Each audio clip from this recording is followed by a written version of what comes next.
find what GDP is. GDP will equal to what? Consumption.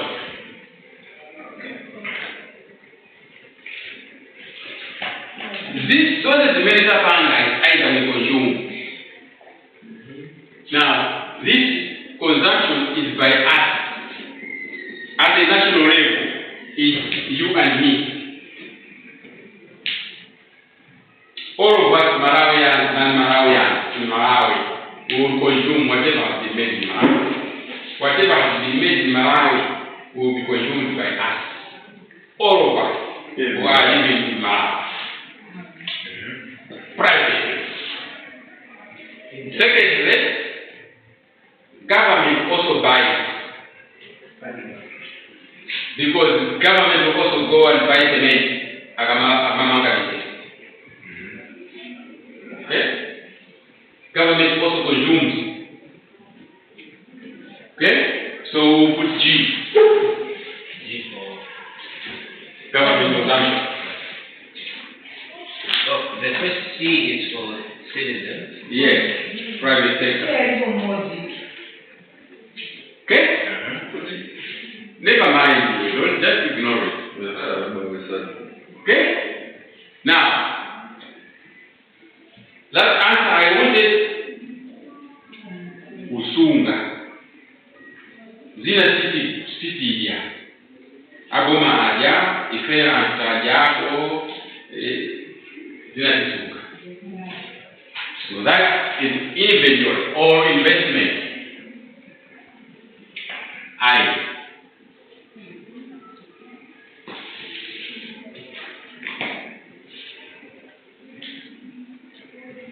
What else?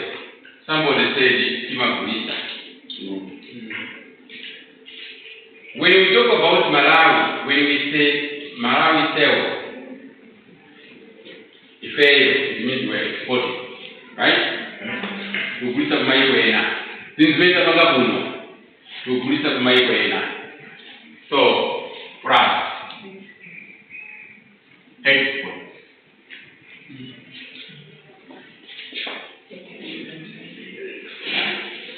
Koma tisaiwale. Tikamata kula jibu ifeyo. Zimene tikujaza. It's not all that is made in Malawi. Yeah. By Zina, those they are not made in Malawi. Tikapita kwa kula sementi, mapeza kuni matumba. Kumene makura aja yena siya Malawi, sana kwa Malawi.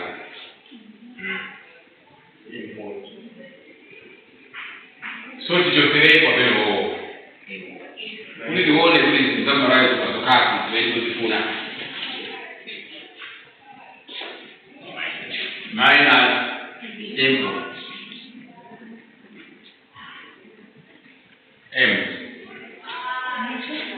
import import no import okay reka chakula ni method import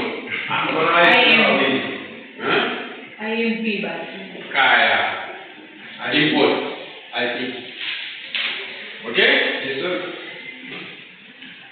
What we are doing here, we are trying to measure GDP using expenditure approach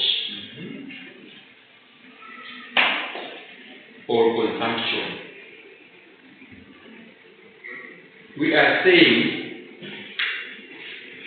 all these things that we are producing, either magura, kudia, boma ni magura, kubilisa chito, zina masungiwa, zina matuzagunja. Kumakungu zimele magura kudia sija so ifeyo ya boma, ichosego zimele zili zote za pamilagunja. So it's more of using the expenditure. So we can actually measure GDP by just not going to look at how much maize we have produced. We can actually just go and ask each family how much do they consumed in terms of maize. Whether they bought it or grew it themselves doesn't matter. How much did they use? How much are they keeping? Okay?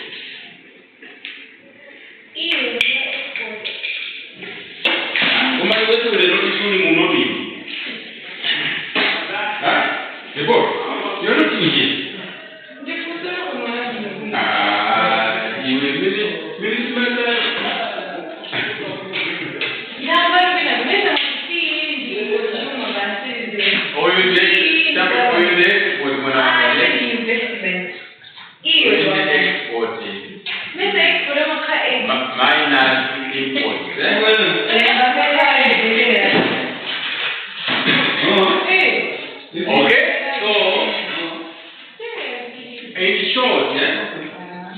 in short, this one, because of which has simplified, we're going to put the next export. So it will be C plus G plus I plus NE. Next export.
So, GDP in summary is the monetary value of finished goods. Okay? It's the monetary value or market value of finished goods and services.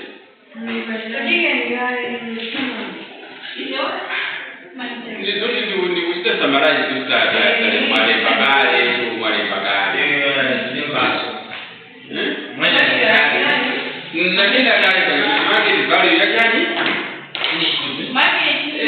so I'm saying it's a monetary value. In terms of what? GDP. You must get a market value or money value. So it's a monetary value of all finished goods and services within a country during a specific period. Yes, sir.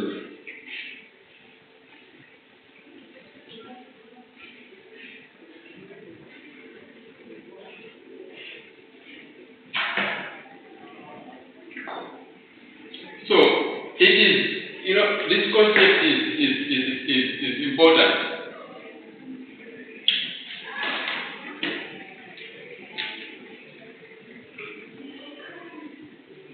It can give us an idea about the size of the economy. Okay? So just like, for example, you can have GDP for Malawi, for Zambia, for Tanzania. It's just the same as in Malawi, 2022, we produced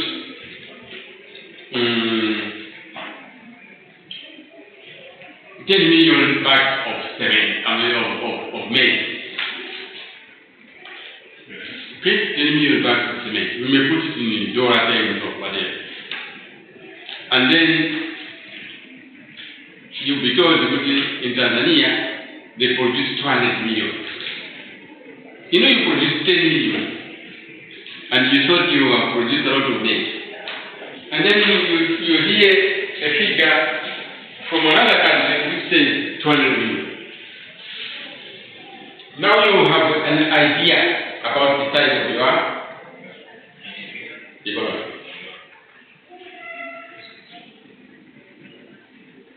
It could be about the size, it could be about technology.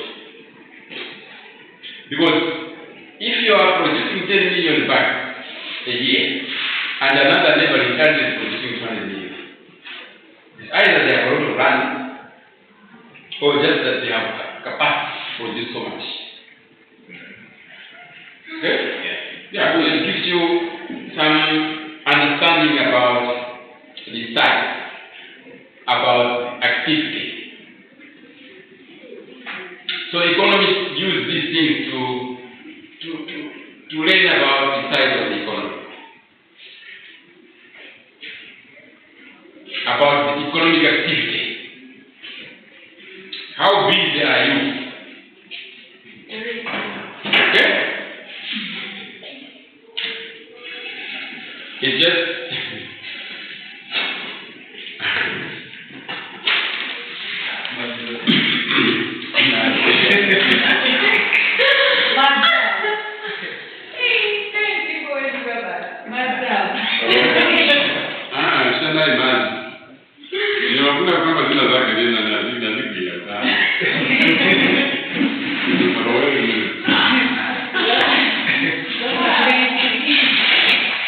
okay, so it depends, it shows the level of economic activity. As a country, how active economic activity, you can depict from this figure. And investors also look at some of these figures and see where they should go. Okay? So they will look at your net export, they will look at the level of government expenditure, the level of investment, private sector investment, and when they go individually to analyze each of those items, they will learn something about which country to go to, which country has got the big market, for example. Big market of what? Mind you, when we say C is not just an amount that goes there. No, this has several items behind it. The national income accounting is a book. It's not just item per month. So when you're evaluating C, it's the whole calculating G is the whole budget. I is the whole budget. Import and export. Also, when you go there are so many items. Thousands and thousands. Yes.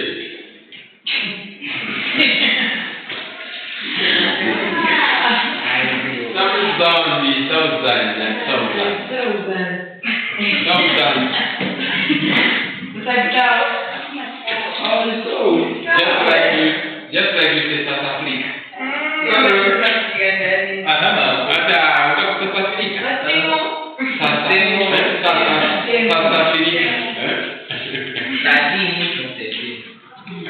So, what did you know? What else? Thousand and thousand.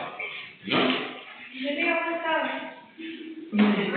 Now, I say, for example, when you are importing something, I don't know whether you have seen what they call a tariff book.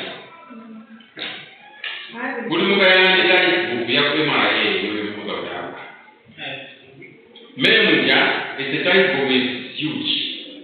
Any item you can think of. Kapini, Kankajani. Kankari, we go to Mungo.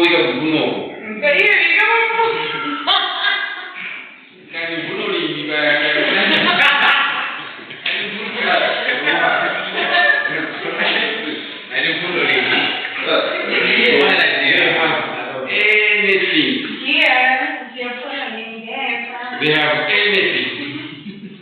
So you find, can you imagine when we were doing free trade area, Majority negotiate the study. I was the deputy leader. Tinapanga the whole 2 years to negotiate item by item. 2 years. 1 week every month. 1 week every month. Let's take in the chapter in 1 week every month. Kumana Zambia 1 week, Dar es Salaam 1 week, Maputo 1 week. Johannesburg 1 week, Harare 1 week, Gaborone 1 week, Bindu 1 week. Huh? Yeah, DRC 1 week. Everywhere, all the members must just rotate. What I meant to say is it takes long. So many items when we put it like this, it looks very simple. But in actual fact it's not right.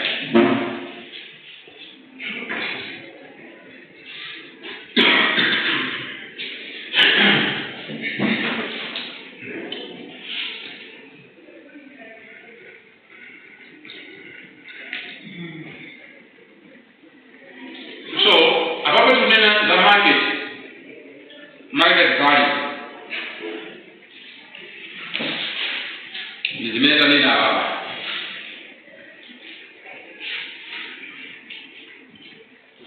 Which means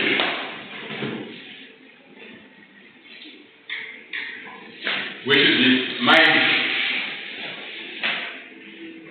whether we can use it just like that to measure progress. Okay?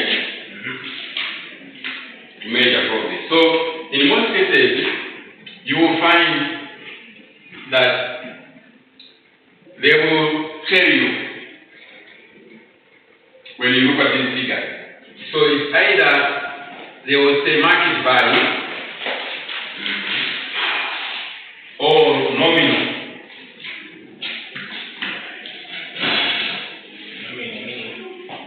GDP. Or they will tell you it's real GDP.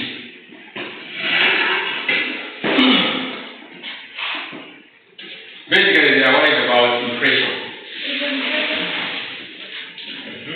Okay? Market GDP at market value or nominal GDP doesn't. It's just the activity at that time.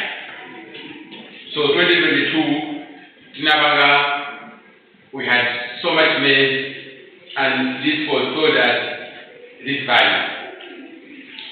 The value of maize in 2022 was so much.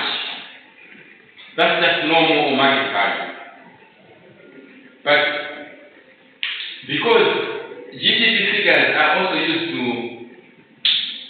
to measure activity, you want to see whether your country is busier this year than last year.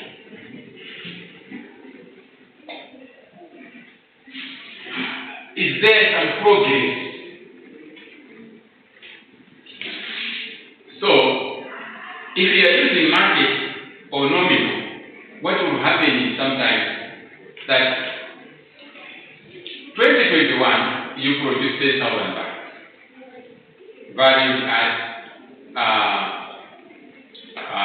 maybe 20 million bags.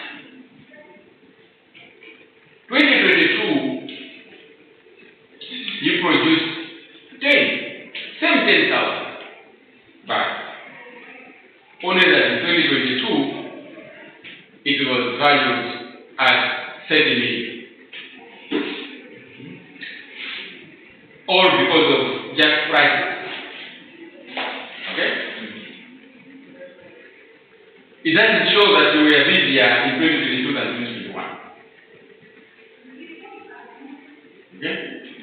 So to take out inflation, issues of price increases, you use what we call deflator. You must deflator. You deflate. They are just like indices or indexes or percentages. So for example, if inflation was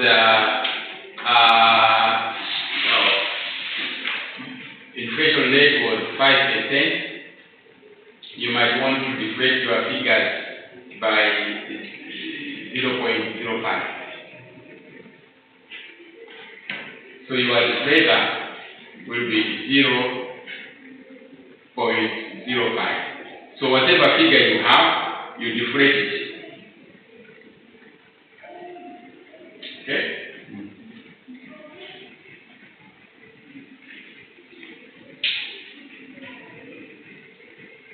Just to find the real. It means you're just taking out inflation in your equation. Okay? Now, these GDPs can be used for comparing one country against another. Okay? But there are a lot of problems. So you will see when you go and read that GDP alone is not enough. Okay? To compare one country against the other, there are problems. One is the problem of currency. So if you want to compare GDP of Malawi and Zambia, it means you have Zambia kwacha and Malawi kwacha. They all have to be converted into US dollar, for example. And because of exchange rate regimes, some currencies are overvalued. Some are undervalued. So the exchange rate between Malawi kwacha and dollar might not represent the true value of the kwacha. Or the exchange rate between Zambia kwacha and the dollar might not represent a true value of Zambia kwacha. So when they convert into dollar and you convert into dollar and then you start comparing dollars, those dollars are not the same. Okay? A good example is what you see now here in Malawi.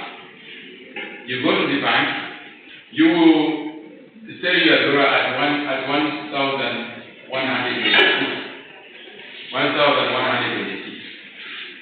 That's what you can sell your dollar for at the bank. But at the black market, you will sell it at 1,800. So when we will be comparing the dollars that we find by calculating how much maize we are producing in Malawi and then change them into dollars, it's actually that dollar is not true. Okay?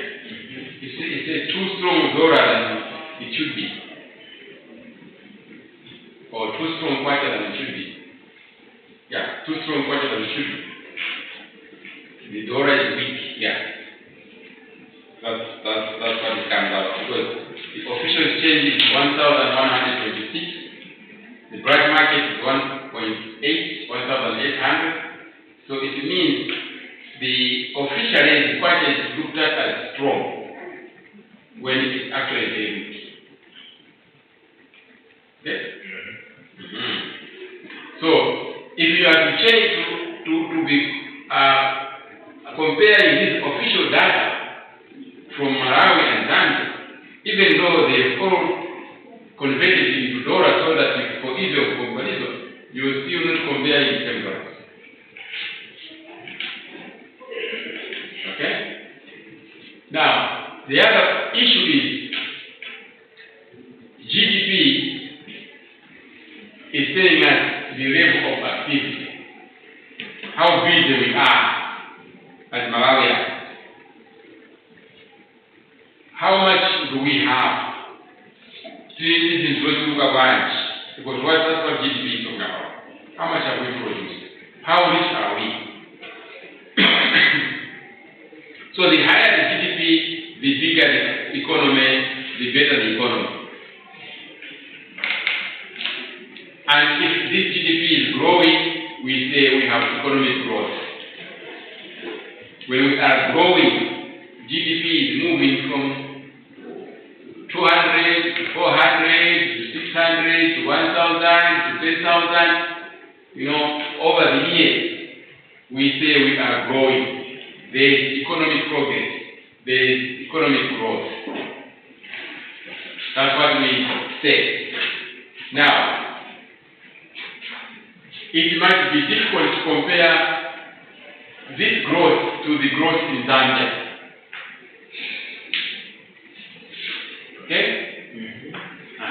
Or this growth to the growth in Botswana, or to the growth in Lesotho.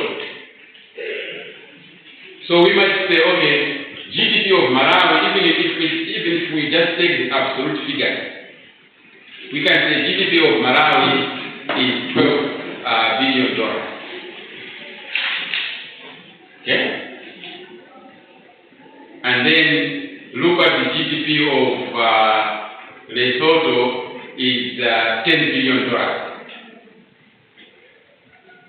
Okay? Are we saying that we are better off than people in Lesotho? Because our GDP is 12 billion, they have 10 billion.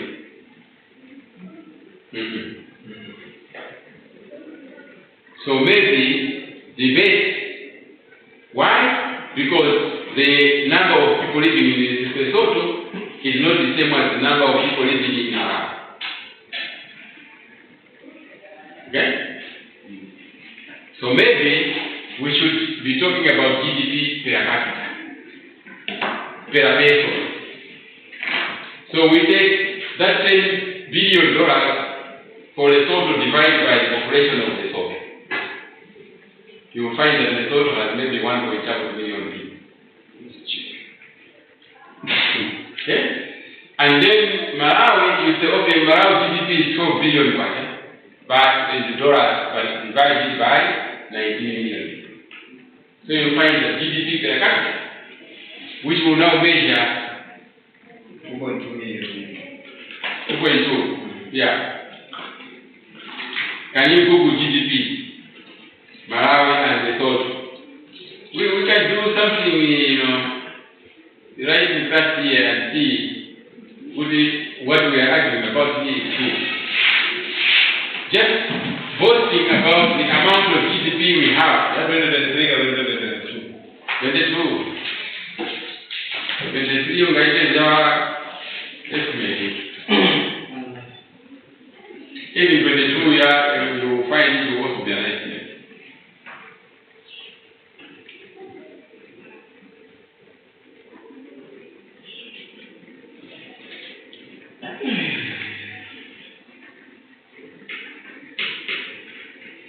is 12.54 billion. Dollars, eh? Yeah, so I was right.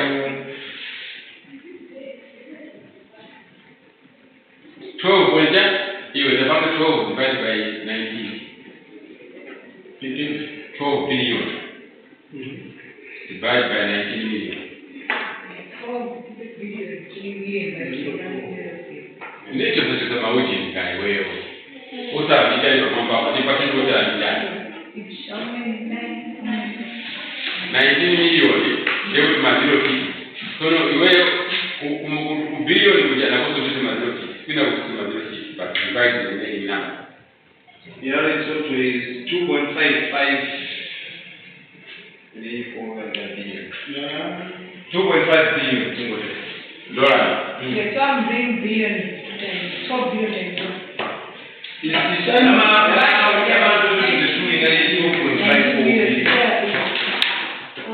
Masamu tafakari masamu wangu katika jana hiyo. Bata kabeli alipapa kwa beba hivi. 19 million. 12 divided by 9, 12 billion divided by 19.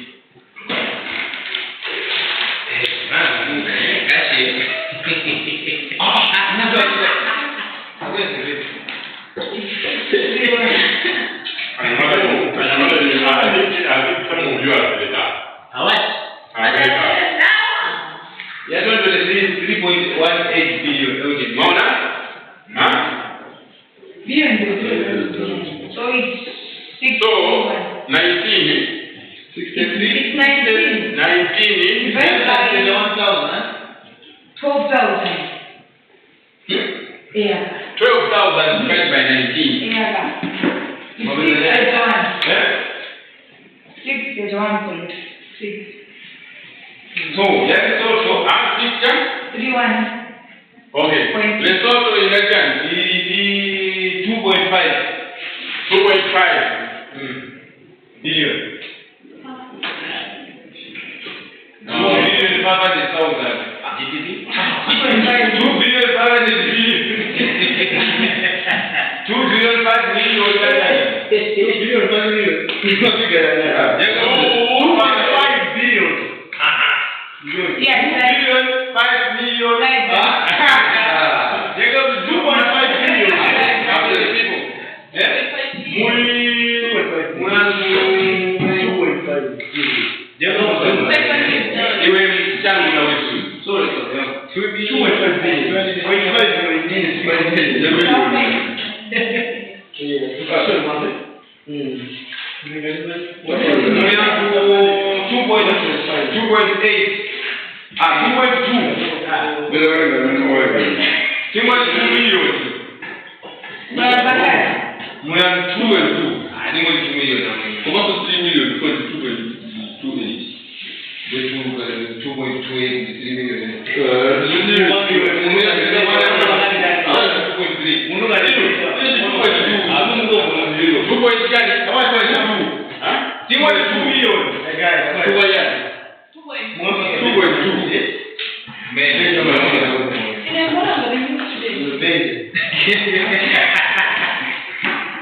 by using absolute numbers.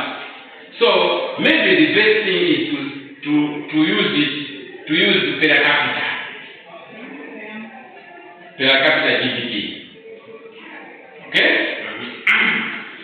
So it's a step forward, but there is also another debate, which says per capita does not take care of individual difference.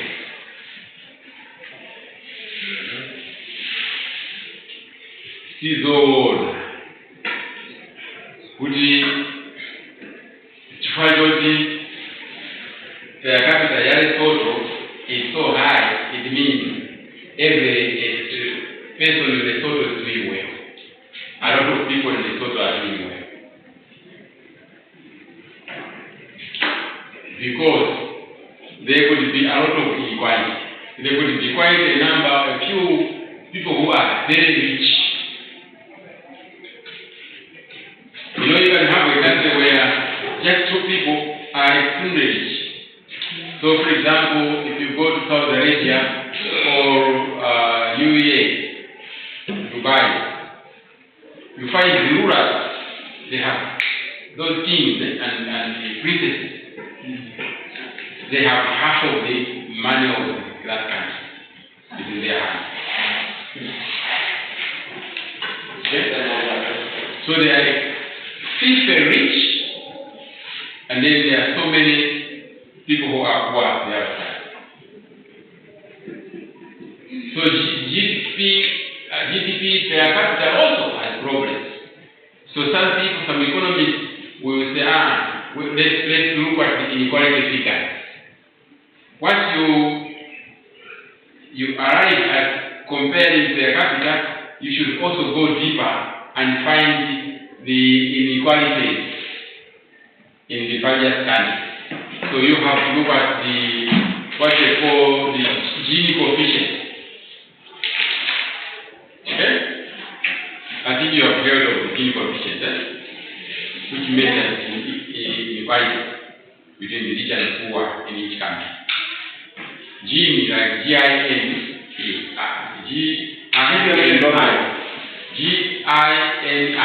Gini coefficient.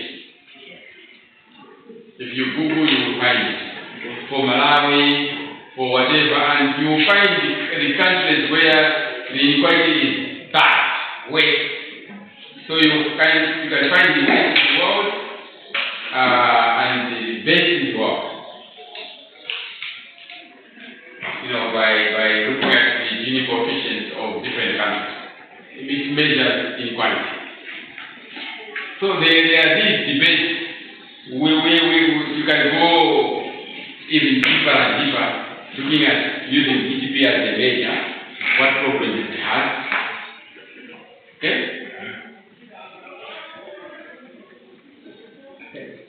Question. Yeah.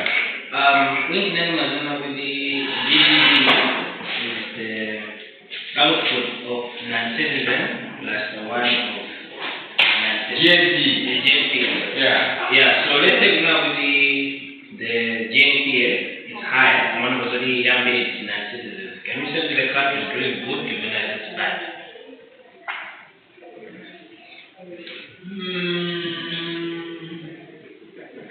I don't know whether there is this thing about bad or good. Both of them are measuring activities. But most activities. And the most used ones are not GNP. The most common ones are GDP. In most of the economic discussions, very few, unless you want to look at specific issues that you are looking at. But in most cases, we just deal with GDP. That one is trying to follow the production of nationals. Yeah. You know? Yeah, so it doesn't matter. You know, Mr. Nyasuru, you can be Malawi and you are enjoying yourself in South Africa. Yeah. So what? I think that was the case where I remember that. But also sometimes you can be in South Africa and you are sending a lot of help here in Malawi. Yes. You know, there are a lot of countries which live on which will live on the other people being abroad. Some countries like Eritrea, Somalia, there are so many. Zimbabwe. Even Zimbabwe. One of the biggest inflow of foreign exchange. Foreign. Only some of the countries is coming by their only people are made up Karagunja. For my new Mara Gnovo, Makaraguja, you are not sending money here. I'm wrong with you. I'm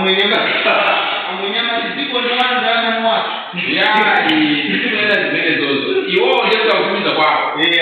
What will we? You know, and Zanu have people to Baba. They send so much money to people out. You all are Kunja, but people out of business are mean quite loud. My Baba is wow. Nabi as well.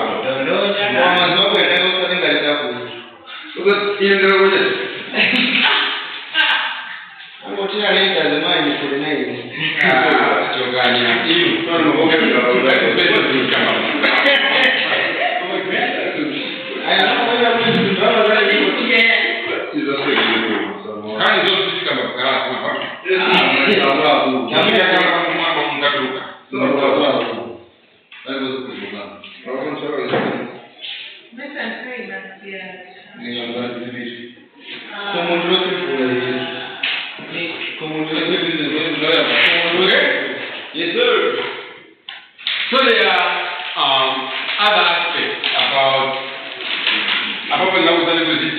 expenditure approach.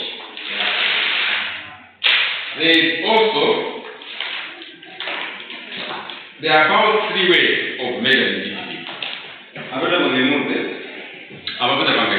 This is like expenditure approach.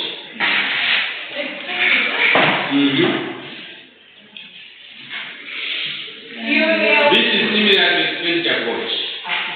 One day expenditure. This is similar to expenditure approach. Expenditure approach. It is expenditure approach. Because there are 3.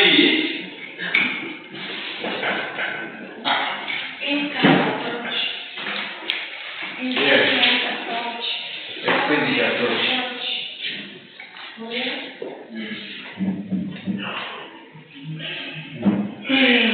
Methods of measuring GDP. You have expenditure approach. You have production. Some people say product approach. And then you have income.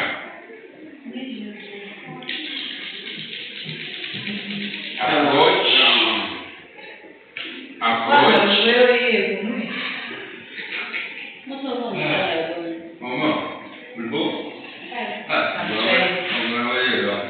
Okay?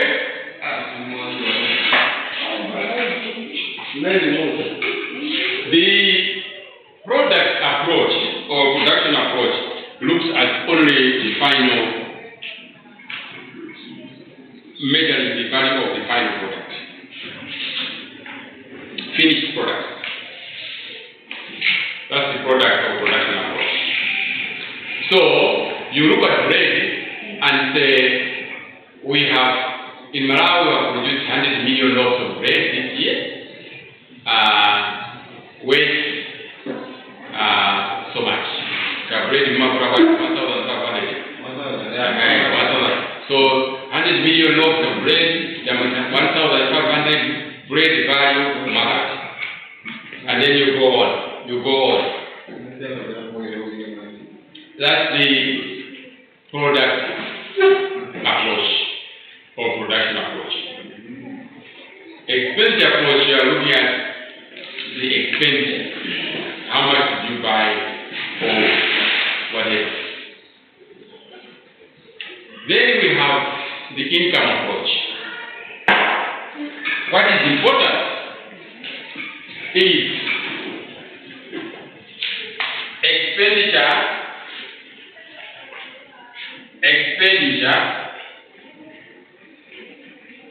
approach is equal to product approach is equal to income. Answer is whatever approach you make, you arrive at the same answer. Okay? So, for example,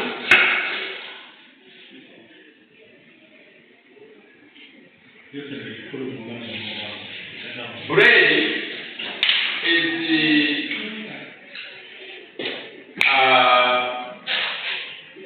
let's say 4 million.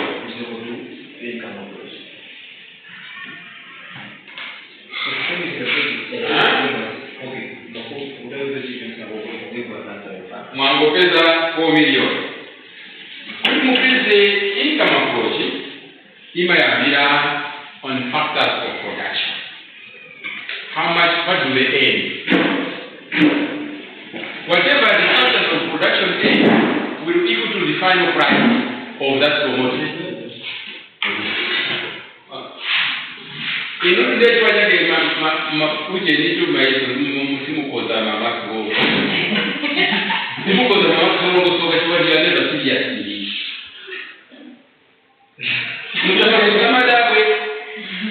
Mutabadawe why you are this? Because you don't thankful. And that's the way I'm going to take now, I'm a kind of serious of it. The new but why? So bad. Upon the long Torah, Timu. You will visit.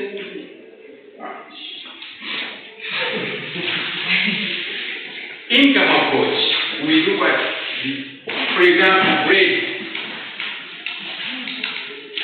Bread, let's say, Marabu Motemuno, in a year. Marok Makuti times the 1 year, that one is equivalent to 4 million baht. Okay? Much charge. Income approach, TNA Uona, who ate the what? On this bread. Who ate it? Who ate? My factor of putting, let's say, Maroc, above them, Maroc is 4,000.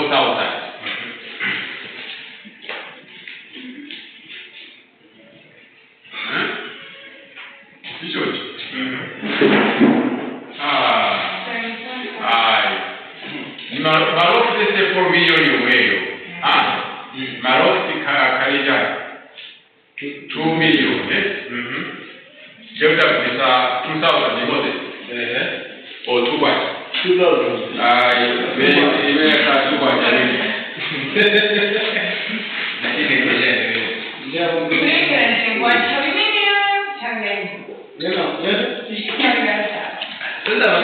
The example that I want to give you,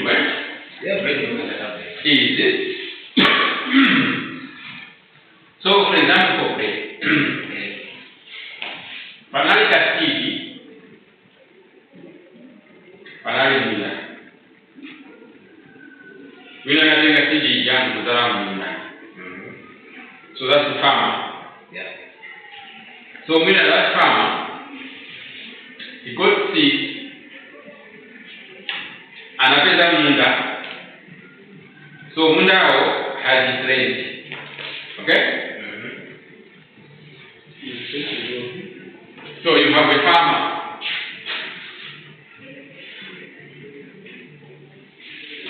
So by range,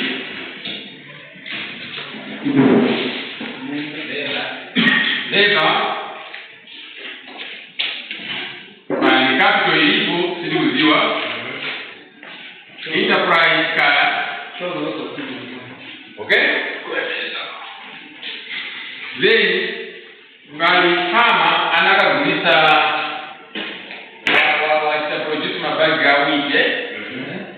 janaka kulisa mabira.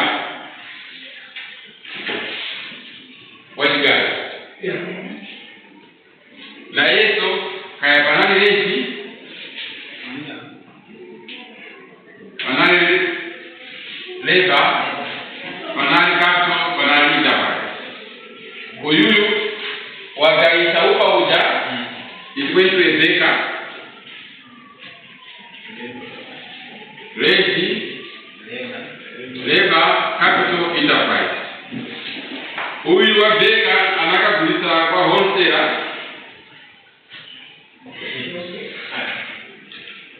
na yeta salary labor like that, and then inapita kwa retailer. Okay? Retailer huyu kunali so much bread times the price yake. Okay? You got an answer here. And this answer is the same as this one. Okay? Yeah. Is this one. Because the number of bread is the 4 million. Yeah. What matter you say? And you will found it by multiplying bread in an equal in the y. Sure. Yeah. Como Taiwan kapap para waso jadi ready jangan. Okay. Now, mtengo wa kumapeto is an addition of all this. So you add. Kudumuzafike pamapeto.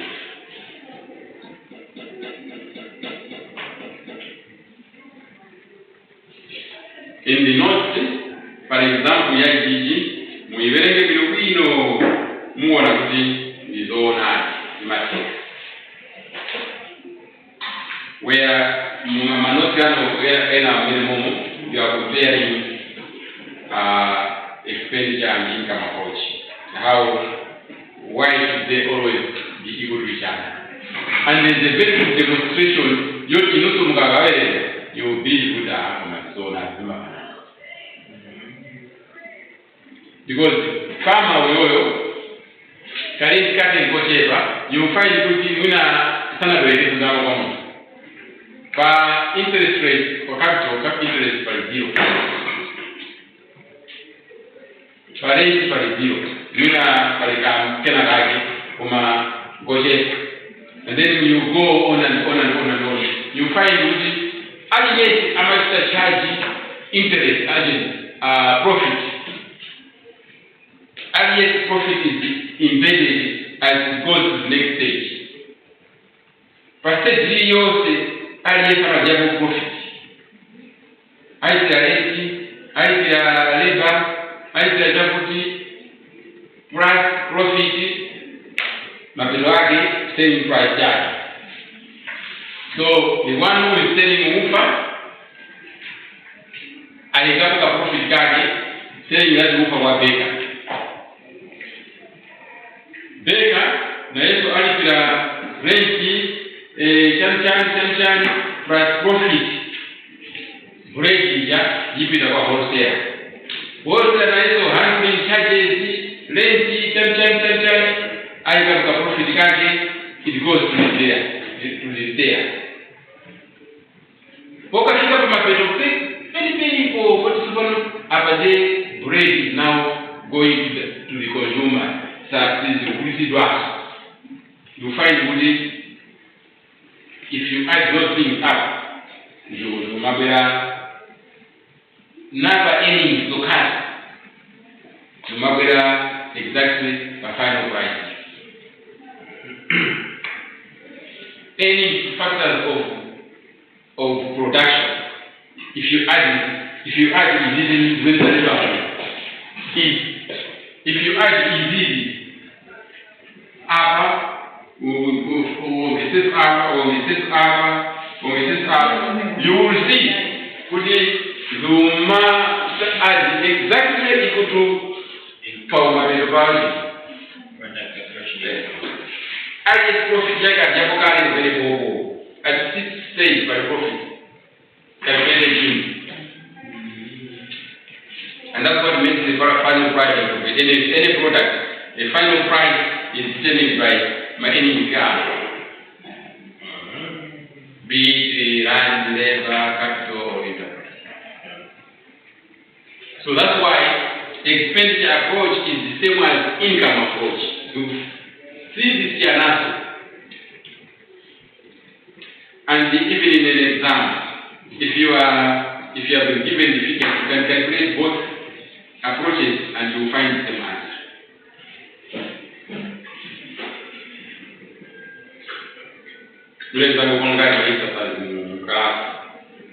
Yeah. It's one way of making sure things are over.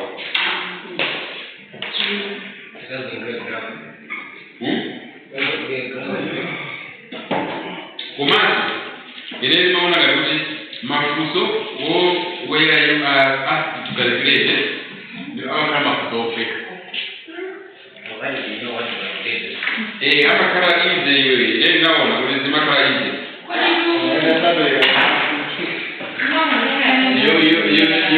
You remember something mapanga corporate finance? Yeah. Last semester. And maogo also kafuso kako peka wawengela mumakita mshana maisha.